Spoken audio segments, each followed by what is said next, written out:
Ok.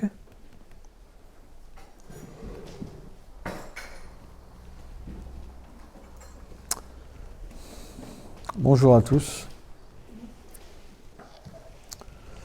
Nous allons donc lire un verset du Srimad Bhagavatam. Premier chant, 9e chapitre, verset 48. Om Namo Bhagavate Vasudevaya. Om Namo Bhagavate Vasudevaya. Om Namo Bhagavate Vasudevaya. Om Namo Bhagavate Vasudevaya. Om Namo Bhagavate Vasudevaya. Om Namo Bhagavate Vasudevaya.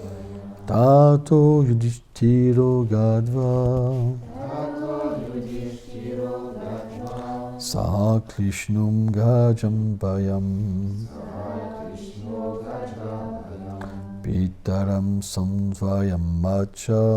Pitaram Santayam Asha. Gandarim Sham Tapasvinim. Darim Chatapasvini. Tato Yudhishthiro Gadva. Tato Yudhishthiro Gatva. Saham Krishnum Gajam Payam. Krishno Gajvayam. Pitiram Samvayam Macha. Gandarim Sham Tapasvinim. Traduction. Ensuite, Yudhishthira, accompagné de Krishna, alla à Hastinapur et consola Dhritarashtra et Gandhari, qui étaient submergés par la douleur. Commentaire. Srila Vishvanath Thakur dit, le mot Pitalam signifie Dhritarashtra.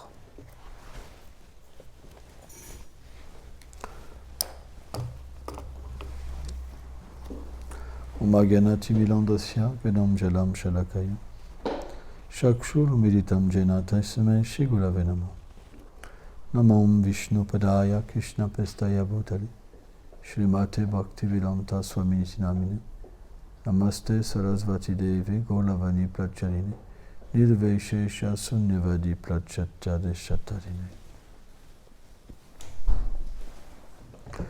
On voit que dans les divertissements du Seigneur, il y a aussi des disparitions. Et de la même manière, dans les divertissements de Chaitanya Mahaprabhu, il y a aussi des disparitions. On voit que par exemple le père de Mahaprabhu a disparu, Jagannath Mishra, et que le Seigneur lui-même a été faire des ablutions pour son père. Et il a été dans un fameux endroit qu'on appelle Gaya, où le Seigneur a posé ses pieds par isolotus à cet endroit. C'est pourquoi cet endroit est appelé la terre où Krishna donc, a posé ses pieds et a sanctifié la terre. Et c'est un endroit de très très bon augure, Gaya. Et donc, quand le Seigneur Chaitanya Mahaprabhu est revenu de cet endroit, c'est à cet instant qu'il a commencé donc à manifester ses divertissements. Il est devenu empli de prem, des sentiments très profonds. Et quand il est revenu donc à Navadvip, la première chose qu'il a voulu rencontrer, c'est ses associés.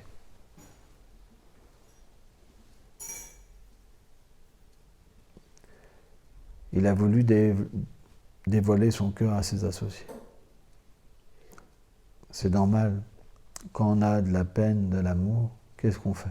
Quand on a un problème, on va rencontrer des gens avec qui on a confiance et on leur révèle notre sentiment. Vrai ou pas? C'est une réalité. Quand Chaitanya Mahaprabhu, il a donc parlé de sa peine, car il était en fait dans le sentiment de Srimati Radharani. Respire, calme-toi, t'arrêtes pas de bouger. Cool.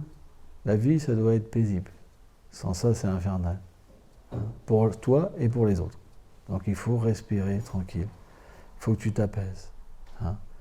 Tu écoutes la classe et tu respires tranquillement, paisiblement.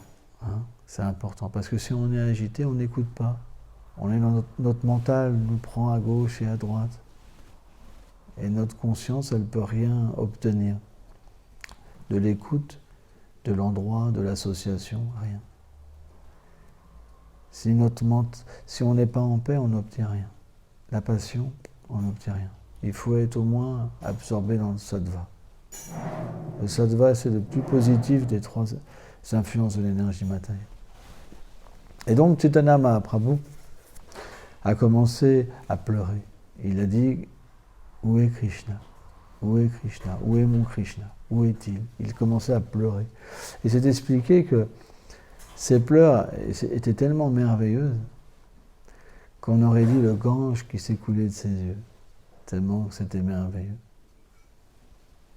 Et quand les associés de Chaitanya Mahaprabhu, ils ont vu l'amour de Chaitanya Mahaprabhu, les tremblements de son corps, que les poils se hérissaient sur son corps, qu'il avait même des fleurs, et les pores de sa peau se transformaient en fleurs, quoi. Ils n'avaient jamais vu des transformations aussi belles. Et ils étaient complètement fascinés, en fait, par la beauté du Seigneur. Complètement fascinés.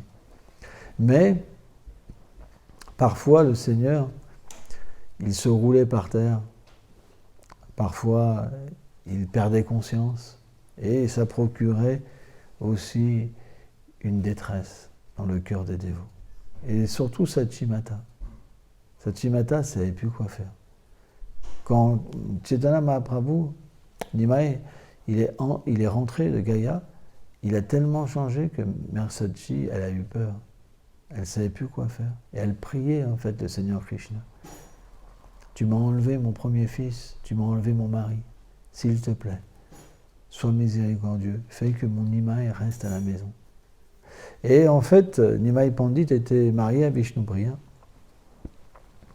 Et elle faisait même les arrangements de mettre Vishnupriya devant Chaitanya Mahaprabhu pour essayer que sa conscience s'absorbe dans sa femme, mais il ne voyait pas sa femme. Il ne voyait plus sa femme. Elle avait beau être devant lui, il ne la voyait plus en fait. Il faisait que s'absorber en Krishna.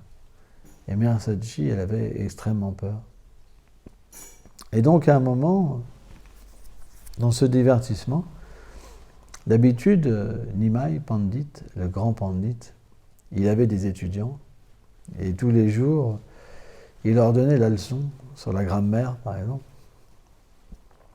Et là, ce jour-là, donc il devait y aller, donc il y a été. Et il s'est assis et Chaitanya Mahaprabhu était absorbé en Krishna. Et donc, il ne savait pas vraiment quoi faire, quoi.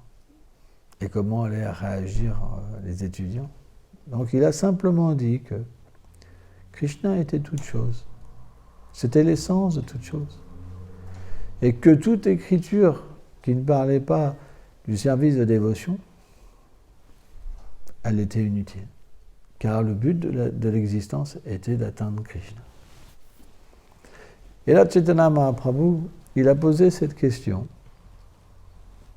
judicieuse à ses disciples. Qu'avez-vous compris?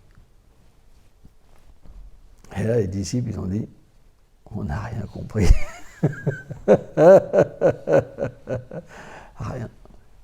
Ils ne pouvaient rien comprendre. C'est intéressant, hein, parce que même les divertissements du Seigneur sont quelque part incroyables. C'est qu'ils ont le Seigneur face à eux et ils ne peuvent rien comprendre de Christ. Comme quoi, la compagnie physique n'est pas la chose la plus importante. Ce n'est pas la plus importante. Le plus important, c'est le cœur avec lequel on aime. Mais quand les étudiants ils ont chanté le nom de Hari, alors Chaitanya Mahaprabhu, il est entré en transe. Donc les divertissements du Seigneur sont difficiles vraiment à comprendre. extrêmement difficile, mais en même temps très miséricordieux. C'est extrêmement important d'étudier la vie de Mahaprabhu parce qu'il est l'avatar de cet âge. Kishore Babaji Maharaj expliquait ça. Dans cet âge, l'avatar, c'est pas Krishna, c'est Sri Chaitanya Mahaprabhu. C'est lui qui octroie toute la miséricorde. Krishna, c'est la justice. Bhaktivinoda Thakur Sridhar Goswami Maharaj a dit Krishna, c'est la justice. Ça veut dire quoi, la justice? Yetamam prapadante tam sarvapachara. En proportion, je me donne. Si tu as un pesa de dévotion, je réciproque avec un pesa. Donc regardez dans votre cœur, combien il y a de dévotion? Aucune chance. Et pourtant, il y en a qui persistent. Ils disent, moi je suis un grand dévot et je vais pouvoir atteindre ma Swarup, Radha et Krishna, tout ça. Ils persistent. Mais Krishna, c'est la justice. De Krishna, vous obtiendrez juste ce que la qualification que vous avez. Donc, avec la justice, on n'obtient pas grand-chose. De qui on obtient? De la miséricorde. Parce que la miséricorde ne calcule pas la qualification. Sans ça, on ne pourrait parler de miséricorde. Oh, Daria. Donc c'est pourquoi, si ce Krishna lui-même, il veut distribuer et sauver tous les êtres, il doit revêtir l'aspect de miséricorde. Et c'est pour ça qu'il prend le bhava de Radharani. Il y a une histoire fameuse, ça fait longtemps que je ne l'ai pas écoutée, mais elle me vient à l'esprit. Il y a une fameuse place, une Miltala, à côté de la Yamuna, où Chaitanya Mahaprabhu venait méditer. Et c'est une place où il y a un fameux divertissement. C'était un soir où Radha et Krishna s'étaient donné rendez-vous à cet endroit-là. Mais par l'arrangement de la Providence, Radharani était en retard parce qu'elle avait peur de son propre reflet, de l'ombre, des arbres, elle avait peur de tout. Et donc, elle se cachait. Donc ça a pris beaucoup de temps avant qu'elle arrive au lieu de rendez-vous. Et l'amour à Vrindavan est très profond. Un instant, c'est expliqué, Yogaitam Nimeshana, un instant c'est comme un yuga. C'est très long, des millions d'années. Parce qu'il y a l'amour. Plus l'amour est fort, plus le temps avant la rencontre s'écoule lentement, très lentement. Plus l'amour est fort. C'est pourquoi, moins on a d'amour, moins on ressent de séparation.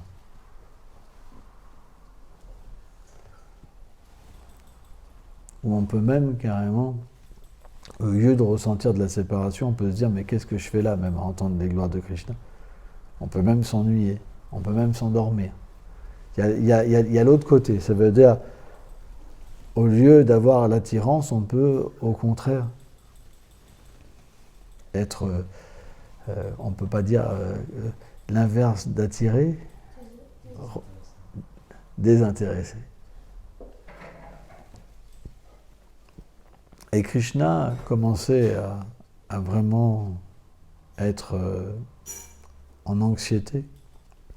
Il pleuvait aussi ce soir-là. Donc quand il pleut, il y a des bruits bizarres tout le temps. Et on pense toujours que l'être aimé va venir. Et donc, il était dans l'anxiété, une grande anxiété. Il pensait voir Radha, mais c'était jamais elle. Et donc, à un moment, dans son anxiété, il a commencé à penser à elle, à s'absorber en elle, à chanter son nom. Radha, Radha, Radha, Radha, Radha, Radha, Radha, Radha, Radha, Radha, Radha, Radha, Radha. Et l'effet du nom de Radharani n'est jamais commun. Qu'est-ce qui s'est passé? Quand Krishna s'est absorbé en Radharani, il a contracté l'humeur de Radharani.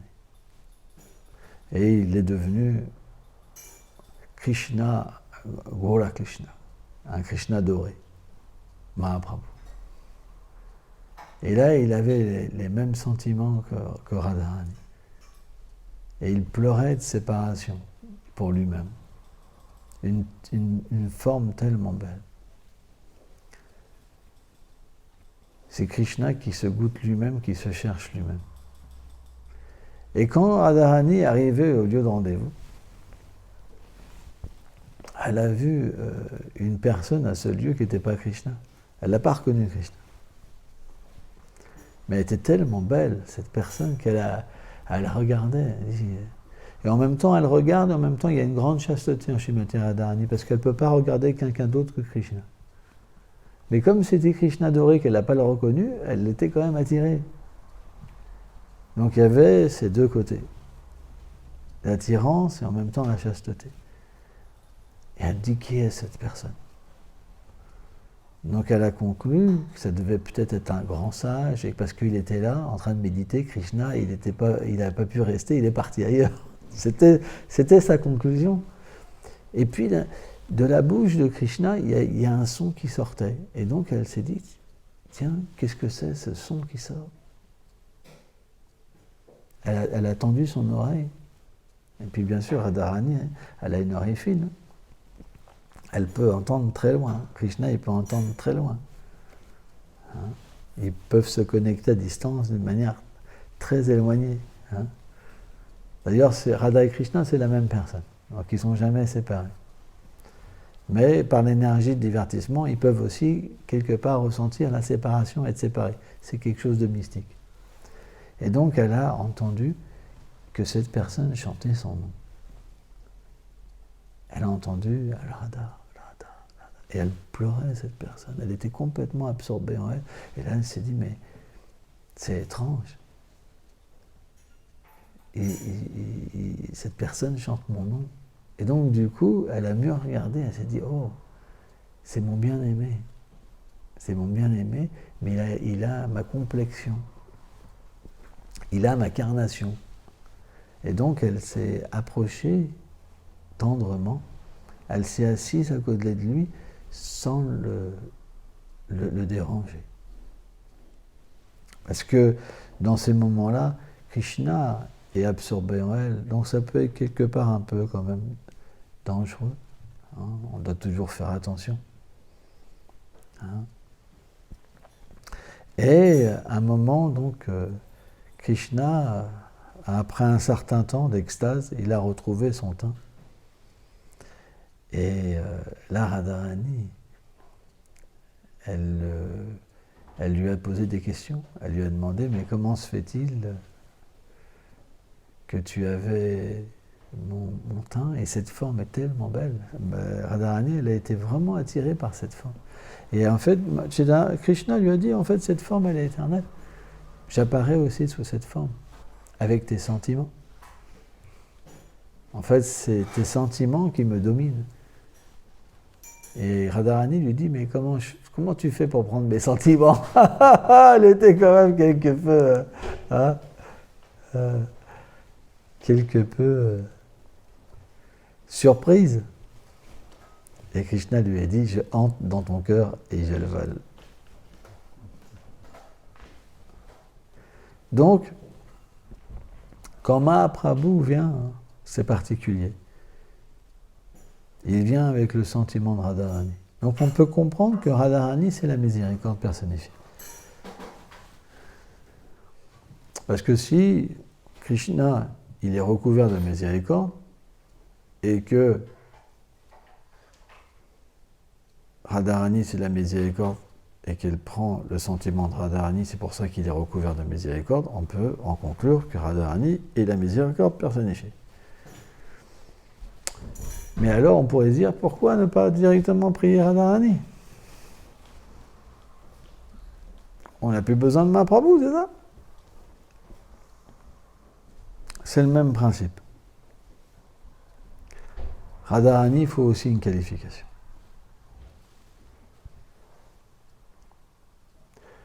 En fait, ce qui se passe, c'est que Krishna devient intoxiqué et aveugle.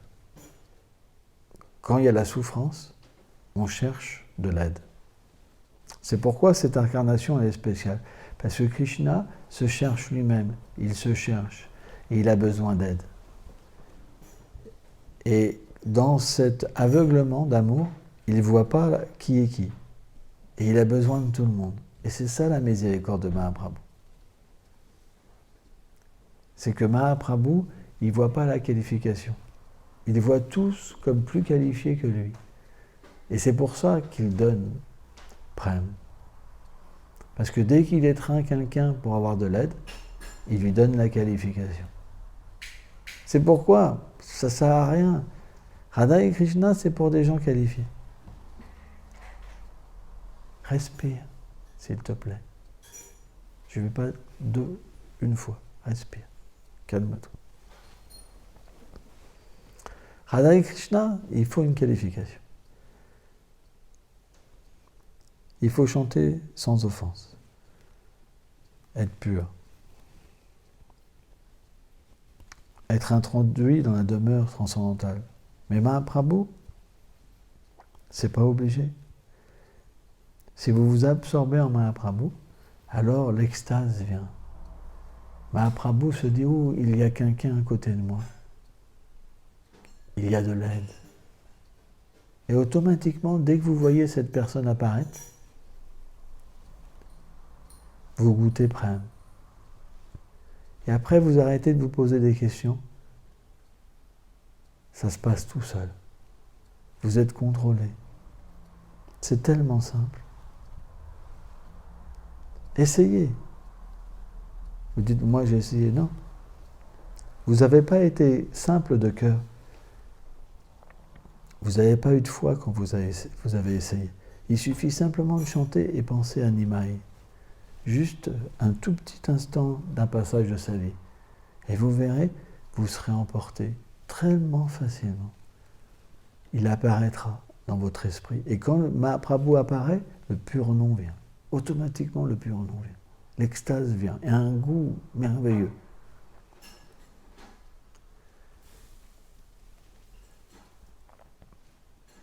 Radha et Krishna, c'est après. Parce qu'une fois que Mahaprabhu vient, qu'est-ce qui se passe?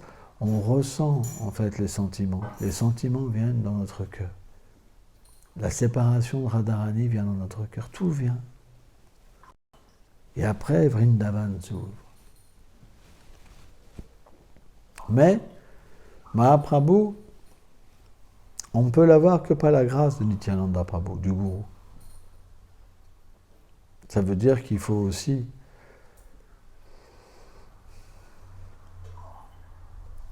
toujours être sous la protection de la lignée spirituelle. C'est très important. On doit chanter sous la protection des Vaishnavas.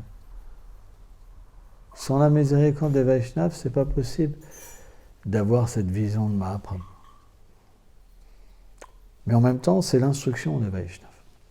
C'est pour ça, si on a foi dans les Vaishnavas, qu'on a foi dans leur instruction, et qu'on n'essaye pas par nous-mêmes de concocter une voie, alors le goût vient, l'attachement vient, l'amour vient, et la réalisation spirituelle.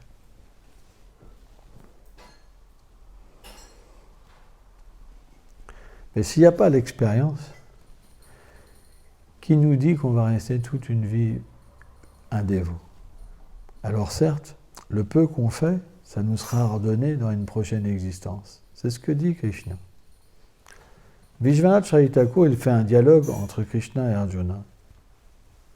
Il y a ce dialogue dans la Bhagavad Gita qui dit « Oh Krishna, celui qui abandonne la voie de la bhakti, est-ce qu'il ne disparaît pas comme un nuage qui disparaît dans le ciel ?» Et Krishna lui répond « Si une personne a pratiqué un long moment, alors il renaît dans une famille de sages, de Vaishnava, où il peut pratiquer. S'il a fait un petit moment, alors il peut renaître sur les planètes édéniques et revenir alors dans une famille où il pourra continuer sa pratique. Nous, on n'est pas intéressés par la planète édénique. Ce n'est pas notre but. Mais si vous vivez avec Krishna pour votre plaisir, ce n'est pas le monde de Krishna. C'est les planètes édéniques. Vous adorez Dieu pour être bien dans ce monde, pour être heureux, avoir des richesses, des bons copains, des bons jouets. Hein? Mais si vous êtes véritablement des dévots du Seigneur, vous vivez dans l'endroit où est apparu le Seigneur, où il vit pour son plaisir. C'est pourquoi notre introspection, elle devrait être: est-ce que je vis pour lui ou pour moi?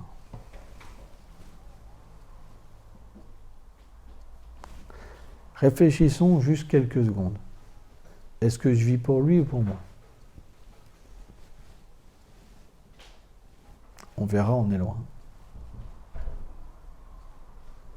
Même en vivant dans le temple, est-ce que je vis pour Krishna ou je vis pour moi? C'est pas évident. Hein, Gauravani? Est-ce que tu vis pour Krishna ou tu vis pour toi? Alors, tu sais pas répondre? Tu sais pas. T'as pas d'intelligence? Tu sais pas pour qui tu vis?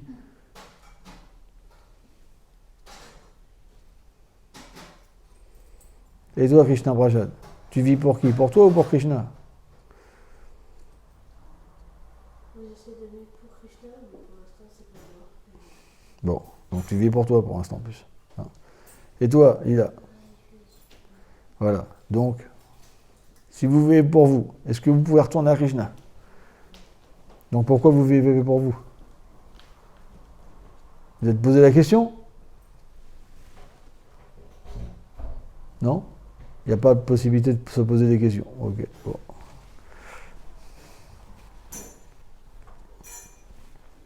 C'est la vie par instinct, alors, c'est ça. Il n'y a pas de questions, il n'y a pas d'introspection, on ne peut pas réfléchir, il n'y a pas de libre arbitre. On peut juste vivre pour nous, pas pour Krishna. Vous comprenez? Le point, c'est qu'on doit se poser des questions. C'est important. C'est pas facile. C'est vrai. Voir notre vérité, c'est pas facile. Ça ne doit pas nous détruire. Quand on doit se poser des questions, c'est pour accepter une vie qui va être quelque peu différente, mais qui va nous permettre de progresser. Ce qu'on sait, une valeur sûre, c'est que si on vit avec les Vaishnavas, avec les dévots du Seigneur, alors, naturellement, les paroles des Vaishnavas et la vie qu'on recevra des Vaishnavas nous permettra de vivre plus pour Krishna que pour nous.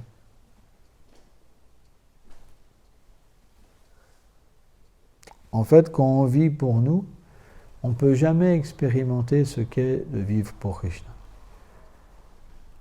Quand on vit pour Krishna, Krishna vit pour nous. On peut sentir la présence du Seigneur. On peut sentir l'amour qu'il a pour nous. On peut sentir qu'il nous protège, qu'il nous maintient. Mais pas dans une forme de puissance, dans une forme de douceur.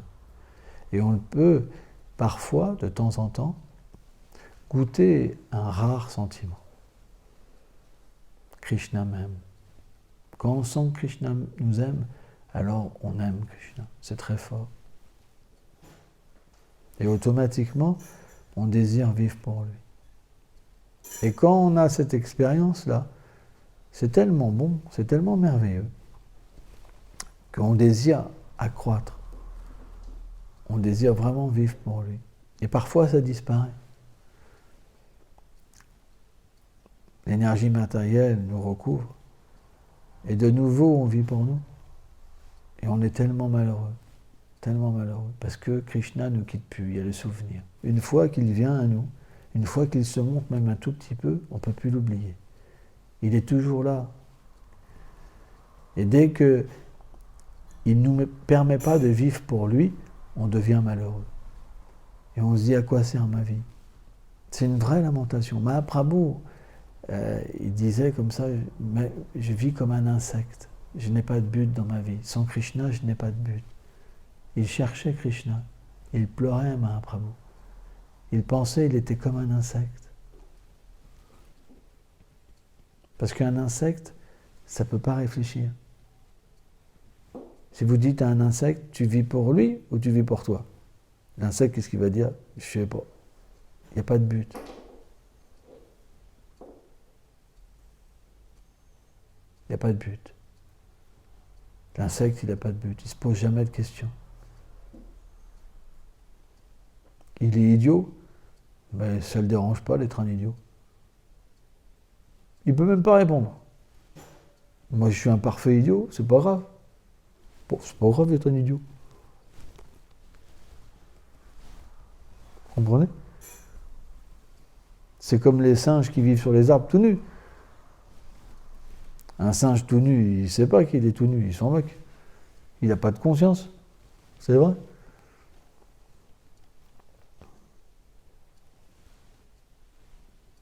Et bien, de la même manière, quand on est comme un animal, on n'a pas la possibilité de se poser des questions. Mais est-ce le but? Hein, Arjuna, est-ce que c'est le but de ne pas pouvoir se poser des questions et jour après jour continuer, jour après jour? On a même préparé toute une vie comme ça. Vous vous rendez compte? On prépare toute une vie sans se poser de questions. C'est pas possible. Il doit avoir cette introspection. On doit pouvoir s'arrêter un moment.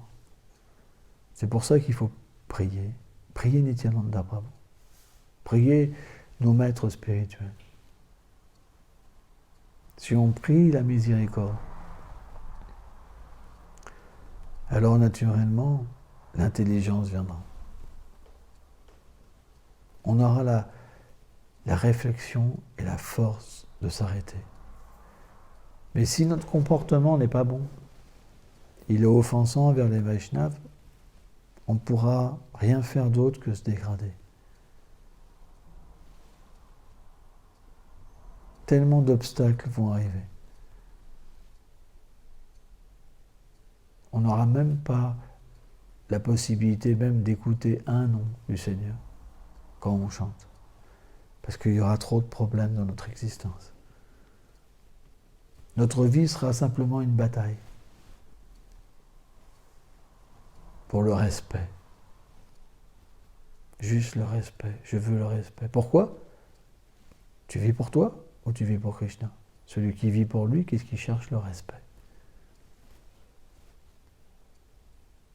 Je veux être respecté. Mais celui qui veut vivre pour Krishna, il ne cherche pas le respect. Peu importe ce que les gens disent de lui, il s'en moque. Il veut que Krishna soit satisfait. Il peut prendre tous les risques pour Krishna. Parce qu'il y a l'amour. Sans amour, on ne peut pas prendre de risques. Regardez, par exemple, le plus beau reflet qui existe, c'est l'amour d'une mère pour ses enfants. Si une mère, elle voit son enfant dans une maison avec le feu, elle va y rentrer. Une vraie mère. Pas une fausse mère. J'avais vu un reportage une fois sur Hiroshima. Et il y avait une mère qui a vu son enfant mourir devant elle. Et elle priait comme ça, elle disait, pardonne-moi, je n'ai pas la force d'aller te chercher. Parce que l'amour n'est pas assez grand. Mais quand il y avait dans le bras de la Yamuna Kalia et que l'eau était empoisonnée, eh ben les pâtres voulaient entrer pour sauver Krishna. Parce qu'il y a l'amour. Quand il y a l'amour, il n'y a pas la peur. on n'a pas peur de perdre sa position, d'être rabaissé. Mais quand il n'y a pas l'amour, c'est pas possible. C'est impossible. Respire. C'est pourquoi, s'il n'y a pas d'amour, on est comme un insecte. On ne voit pas plus qu'un insecte. Parce qu'on n'a pas de but. Sans amour, il n'y a pas de but. Personne ne peut vivre sans amour. Merci beaucoup.